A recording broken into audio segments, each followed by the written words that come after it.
And this is where, and I'll be curious to hear your take on this because you are a salesperson and that's how you really built your career in the business through sales. So for me, now I'm having this great connection with you, which I'm seeing is way deeper than the story of Cosmos and it's going to have its own benefits. Right. And the project just wasn't happening. And there was a few reasons why. There was concern, okay, is Don, your dad, he's 80 now. It's like, is he going to be up for it? You know, we want to make sure everyone's comfortable. And it just wasn't happening. I was getting frustrated because I'm like, yeah, let's get this going. But it wasn't happening. And then I'm thinking, okay, God, is the whole reason you brought this relationship because of our relationship and where that could and would go? And fortunately, both are true. Yeah. You were receiving an award as a top workplace, Cosmos was, and that's what really kicked off the project. We showed up to shoot this event. It was an outdoor event of celebration. It was a party. It was a kickoff for summer, and it was to celebrate this top workplace. Well, in St. Louis, if you're celebrating something in the summer, it's going to be hot. It was a 100-degree day. I remember, 100 degrees on the dot. And we show up with our production team. There's about 5 of us. And we got there early to start setting up. Well, there was a few people outside working on the grills.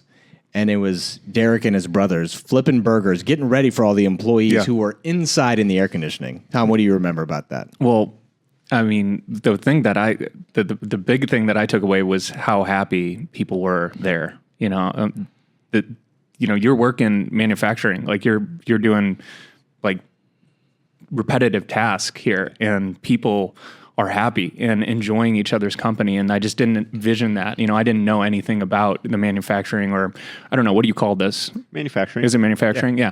I didn't know anything about that business, but I had heard horror stories about, people not being happy in that environment, in that workplace. And I came in here and just saw all these happy faces and people pumped up about working. And this was before even people came outside to enjoy the day. Right. And, just back there crushing it out. And I think there were some of your family members back there, hanging out. And so that was really cool to see. And then, I love my team and my crew, and we're just having a blast. And yeah. Well, and that was is that what you were looking for, John? John? For sure. Because, I had enough exposure to the company and to Landon and heard the story and met the brothers. I knew this was a special place and I'd experienced it, but you and the rest of our team hadn't, and I hadn't really prepped you for that one way or the other. So I'm overhearing you and our team just having these conversations like, something's different here, like it's tangible. And yes, it was an event that was a celebration, so you could chalk it up to that, but it was more than that. And in the course of the next 9 months, we spent enough time here on a mundane, random Thursday to see, no, this is legit. This is the culture they've built. And that doesn't happen overnight. Yeah, and what's really cool is as you were talking, Tom, I was trying to think. I'm like, well, we have 5 pillars in our company, and without naming them all, the 4th one is be willing to make the coffee for someone. That all started with what Landon saw when he came in as CEO. What we were doing is we'll never ask anybody to do anything that we wouldn't be willing to do ourselves. And as you saw, my brother Don flipping burgers and my brother Denver flipping burgers and stuff like that. I was staying in the shade, keeping my hair clean. I had to give the presentation that day. But that pillar there is what Landon actually came in when he was CEO. He would come in before anybody else got here and make the coffee, make sure all coffee pots were full of coffee. So when people arrived, the coffee was made. And that's servant leadership. And I think that's probably what you saw that day is that usually isn't what happens. Usually you got a team here and you got your CEO at the top. It's like, okay, everybody get to my vision. And what Landon has built is actually upside down, which is, here's my vision. How can I help you get up and out as far as you can go in this company? And I think that's just the difference, is that's the glorifying of God that we put at the end. Is I think that glorifies God when we do that, when we prefer someone else over ourselves. Yeah, and that's the beauty of what I've learned from your story and a few other businesses I've had close exposure to is both can be true. This is how to run a good, successful company, and it is how to love and serve people at the same time. It's not one or the other. It's not at the expense of profits, right? You still are a business. You have to be profitable. That's right.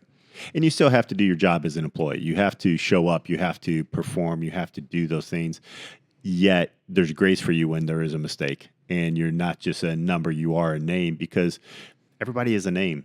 And one thing that I would sit with my salespeople my sales team, when I would be with them, is your family comes first. So make sure that you call home and make sure that it's okay you take that trip before you schedule that trip. Make sure everybody else, because that's why we work. We don't come into work going, man, this is where I want to live my life. We come into work so we can have a life outside of work.